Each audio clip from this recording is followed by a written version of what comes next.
Today's games, yesterday's hardware. That's what it says, right there on the channel banner.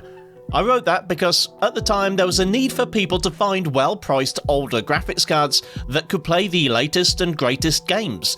But what happens when the latest games just aren't that great?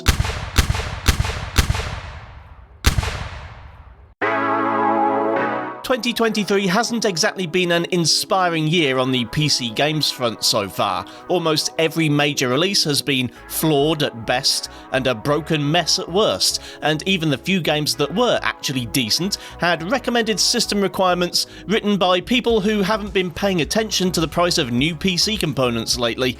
One of my favourite things about the PC platform is that there's usually options available for every budget, especially if you're willing to use second-hand parts. But even when that's true, the games have to be worth it.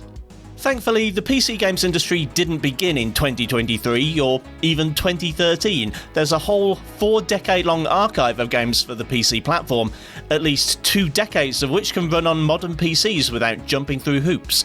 For this video, I'm going to test some games that should appeal to anyone who's been disappointed by some of this year's PC ports, especially for those of you being held back by a lower performing machine.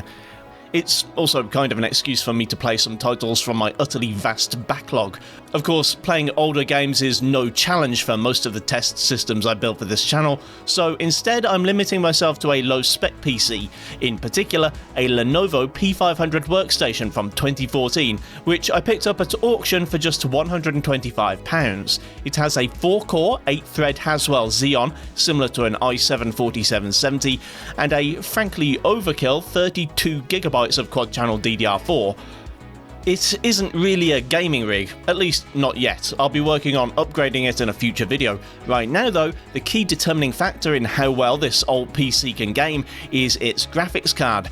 And what we have here is a 3GB Quadro K4000, which, if you've never heard of it, is kind of a GTX 650 Ti in workwear. Out of the box, it's clocked to 800MHz, almost 200MHz lower than its consumer counterpart, and although I had some room to overclock in Afterburner, I was somewhat hamstrung. The power limit and voltage sliders are disabled, so without modding the BIOS, the best I could achieve was a 500MHz boost to the VRAM and 90MHz to the GPU, making this a little short of a genuine 650 Ti, with a bigger VRAM buffer that, on older games at least, makes pretty much bugger all difference. This Kepler-based GPU won't trace rays, hasn't got any deep learning, and doesn't have a great amount of support for stuff like DX12. Hell, it doesn't even have current drivers, but for once, none of that matters. Redfall was a major disappointment for fans of Arcane Studios games, but to everyone else it was just a bad, unfinished game in a year that was full of them. Rather than let Redfall ruin your opinion of a previously well-regarded team of developers, why not try out one of their previous career highlights, Dishonored? Unlike Redfall and Deathloop, Dishonored is more of a stealth-focused first-person game in the style of the Thief series. Although the player character is an assassin, the game rewards you for causing the minimum number of fatalities, aka chaos. If you have the time and inclination, you can approach almost every situation non-lethally, and although I'm nowhere near the end, I believe that the best ending of the game is only achievable by being as low chaos as possible. You have some steampunk-esque weapons and gadgets, as well as a range of supernatural powers that can be equipped alongside your sword, and while it's easy enough to choke people out and leave them unconscious, there's plenty of stuff to tempt you away from the light. After all, if you don't kill people, there's a pretty strong chance the flesh-eating plague of rats will get them anyway, so why not bust a few heads? The aesthetic style is very distinctive but also dated. Low poly models and low res textures mean you can run this on a potato, and the P500 more than qualifies. At 1080p with everything maxed and VSync disabled, the game seems to cap at 130 FPS, with only occasional dips during gameplay and more noticeable frame time drops caused mainly by loading in new areas. Fans of the Dead Space franchise thought they were going to eat well in 2023, with some of the original DS team being behind the Callisto protocol and a remake of the original Dead Space releasing shortly afterwards. The Callisto Protocol's feedback wasn't very positive, however, and the Dead Space remake is a bit of a beast to run, but if you haven't played them before, the original games are still available. Dead Space 2 was given away for free by EA to mark the release of the remake. Like the rest of the series, DS2's premise is that you are mostly alone, this time aboard a space station where things are going awry, and space zombies are looking to eat your space face. Or impale you, cut your throat, disembowel you, whatever. And the game revels in showing you every bit of it, because the inspiration for Dead Space includes all those video nasties of the 80s and 90s, as well as the original Alien. Your chances of survival are improved by a cutting laser, which is used to blow off space zombie extremities, and also by the fact that you can apparently punch and kick like one of the boys. The graphics aren't going to blow you away, unless you haven't played a game in about 15 years. Polygon counts are low, textures are small, and the animation is definitely of its era, but the art style hasn't aged too poorly, and the game certainly generates the right sort of sci-fi horror atmosphere. Of course, as you've probably come to expect by now, performance is pretty excellent. Not all console ports of this era have an in-depth options menu, and that's still the case here, but we at least have the option to disable VSync. If there's a frame cap, I didn't see it, but the system still churned out a very acceptable 101 FPS average, and lows didn't drop below the 60 mark.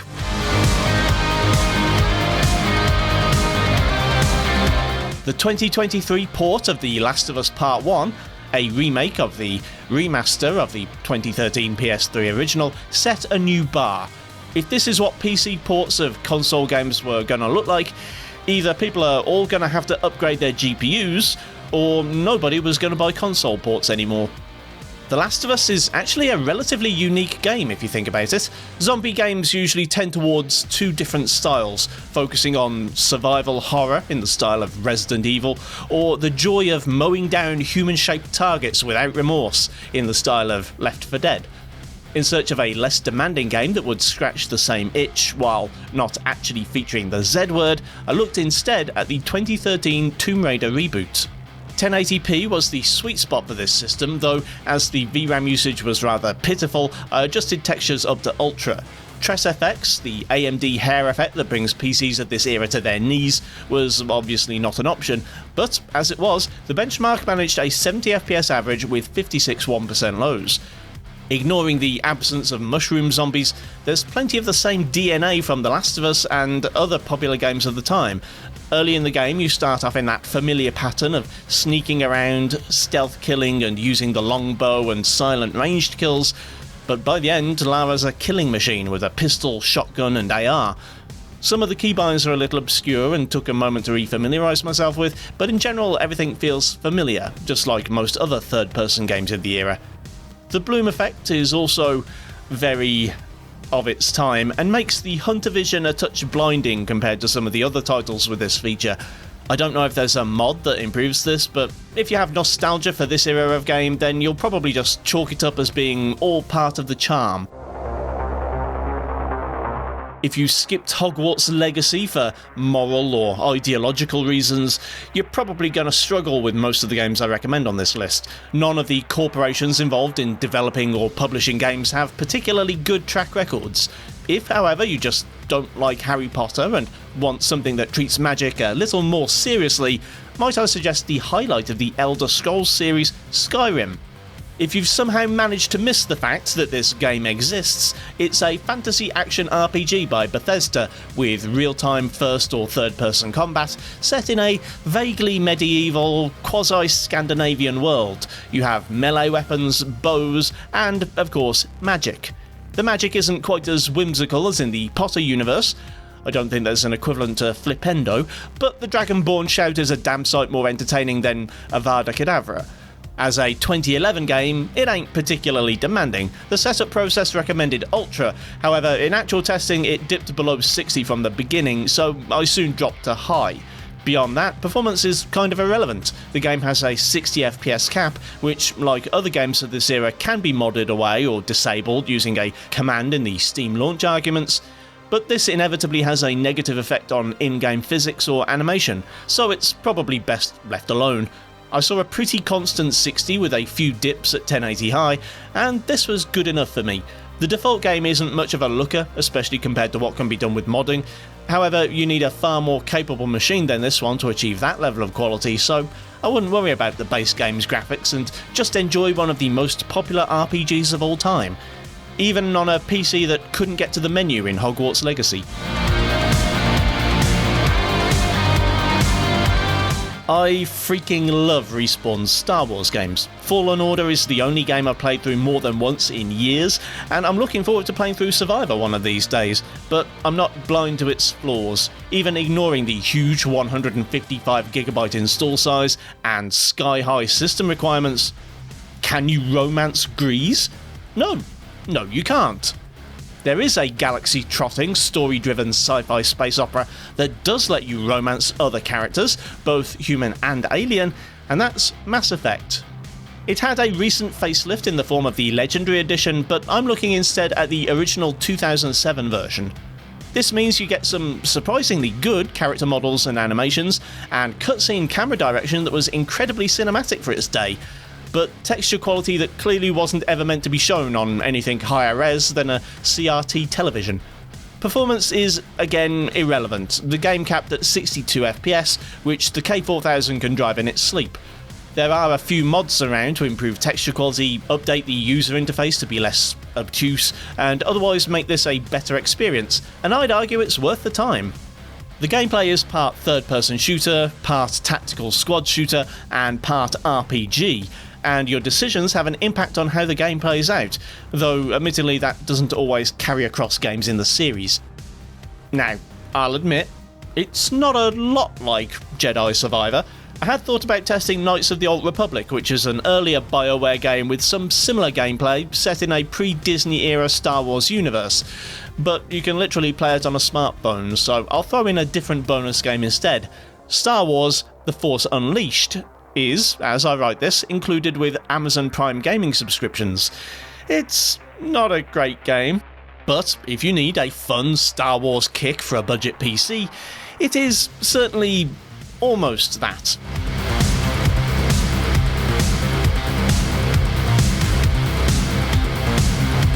Forspoken is, at its heart, a free-roaming third-person action game featuring a long-haired main character who hears a British voice in their head.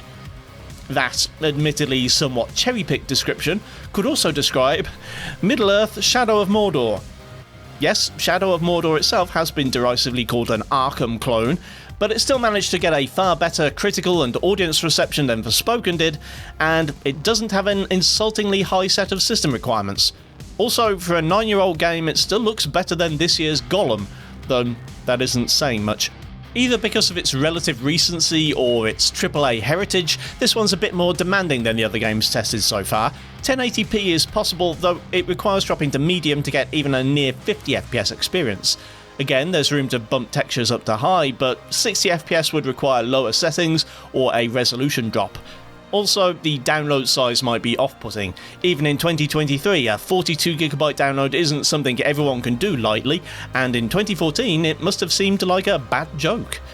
So, okay, no, it's not even remotely like Forspoken, and if I can imagine what kind of person that game was intended for, I can't see how a rather bloodthirsty tie-in to a now 23-year-old movie franchise based on a now 70-year-old book series would scratch the same itch. Still, I had a lot of fun with it. It has that same Arkham gameplay loop that makes you feel like you're incredibly good at the game with little or no actual skill required, and you can also enjoy the Nemesis system, a sadly patented and exclusive game mechanic that creates semi-random bosses based on your experiences in-game. Atomic Heart wears its influences on its sleeve, the alt-history setting of BioShock, the retro-futurism of Fallout, and the funding of the Russian state. Again, Atomic Heart is a game that offended people for different reasons, some related to the game's producers, some to the game's scripting and voice acting, but given the quality of games that inspired it, you're not leaving a huge hole in your life by skipping Atomic Heart and playing those games instead. Of the obvious inspirations, I decided to go with the original BioShock. If you've missed this one, Again, how? It's set in an underwater city that has fallen to ruin as various factions vie to overthrow the city's tyrannical founder, Andrew Ryan. As one of the more notable immersive sim genre games, there's plenty of variety for those looking for more than one way to kill, including plasmid attacks and hacking turrets and drones. Like Dishonored, there's an endgame reward for those who can hold off from killing everything in sight. Specifically, if you can somehow resist the urge to kill these small children, you get the best ending. I know, it's a challenge not acting like a monster in a game that isn't stopping you from acting like a monster, but I believe in you. BioShock is from the same Xbox 360, PS3 era as Dishonored, and while it is very different in art style, it is equally light on resources, so my 2014 era workstation PC can drive it at 1080 high in excess of 200 FPS. But for some reason the Afterburner overlay didn't work, so you kinda have to take my word for it.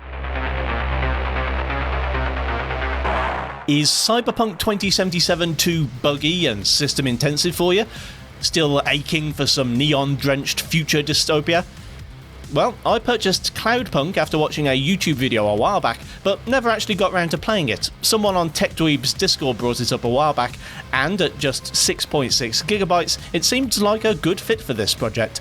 It has a very distinctive art style, kinda like Blade Runner via voxel art, but isn't exactly a AAA spectacle. The weather and time of day don't change, and although the city is divided up into sectors with their own layouts and slight variations in colour scheme, they look mostly pretty much the same.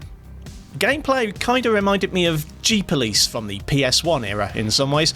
You pilot a hovercar through a futuristic city, flying through tunnels to get from sector to sector, though in this game you are delivering packages rather than blowing stuff up. Aside from that, the game's story is delivered entirely via conversations with customers, merchants, random strangers, your car's AI, or the Cloudpunk operator who sends you out on jobs. Sometimes half the challenge of the game is finding somewhere to park. Sounds boring? Well, it might not be for everyone, but I kinda got engrossed in the story for a while, and accidentally recorded about an hour of footage while I was playing without realising.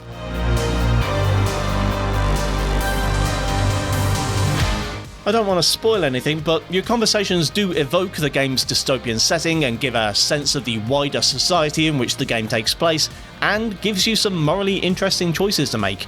Performance-wise, despite the simplistic art style, I did have to turn things down a bit to keep above 30 FPS. 1080 medium was close, but I found myself dropping to 900p just to keep things running smoothly. Although it is a driving game, you don't move particularly fast, and the penalties for colliding or going off-road aren't particularly severe, so twitch timing isn't critical in this one.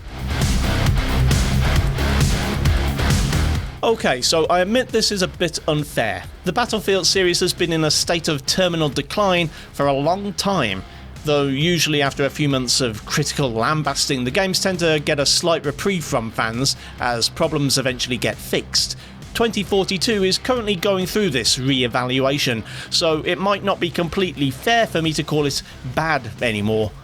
This state of affairs has clearly been frustrating for fans, however, and some of them have taken matters into their own hands. BattleBit Remastered is the latest indie Battlefield-style game, this time with a stylised low-poly design that also happens to run very well on older and low-spec machines. Also, crucially for primarily online games, it still has a healthy player base of people at all skill levels. Despite appearances, it's possible to make BattleBit too heavy for this system, with high and ultra both dropping below 60 FPS, reaching about 50 and 35 respectively. Most of my gameplay was tested at medium with 100% scaling, which tended to average in the mid-70s and wasn't too bad. But honestly, anyone looking to maintain visual quality here is probably missing the point. At 1080 potato settings, with resolution scaling back up to 100%, the game runs at a very smooth 110 FPS. Most of the reviews I saw were extremely happy with Legend of Zelda Tears of the Kingdom, with a lot of folks calling it an early contender for Game of the Year. But I know some other people were hoping for something completely different from the previous game. Anyway, if you are feeling disappointed with the quality of PC releases this year, Breath of the Wild is still one of the best games of all time, and can be played on PC, with either the CEMU emulator for Wii U or Yuzu for Switch. I don't have the patience to mess around with Switch emulation, but CEMU works very well, though it can be pretty challenging for very low spec machines. This particular PC doesn't do so well in OpenGL, but in Vulkan it's extremely playable. I used the FPS++ hack to enable 60 FPS, purely to see how far the GPU could go, which as it turns out is about 39 FPS at native 720p. There is still some GPU horsepower being left on the table, however, as it's not reaching 100% utilisation, and at 1080p it can still pull off a 31 FPS average. But as is always the case with average FPS, there are a fair few instances of the frame rate dropping sub 30, so you may want to stick to 720 or maybe compromise at 900p if you have a similar build. Finally, I thought I'd round things out with my own favourite low-spec game, the recent remaster of id's 1996 FPS, Quake. I was obsessed with this game as a teenager. I wanted to get into map building and making different skins and sound effects, some of which I did actually do, with very poor results I must say. Anyway, while the game struggled on my 100MHz Pentium, it glides along here. With the fancy remastered graphics added, it runs at over 100 FPS at 1080p, but that's not to my taste. With everything turned off, essentially making it a well optimised and modernised version of the original, it can top 400 FPS.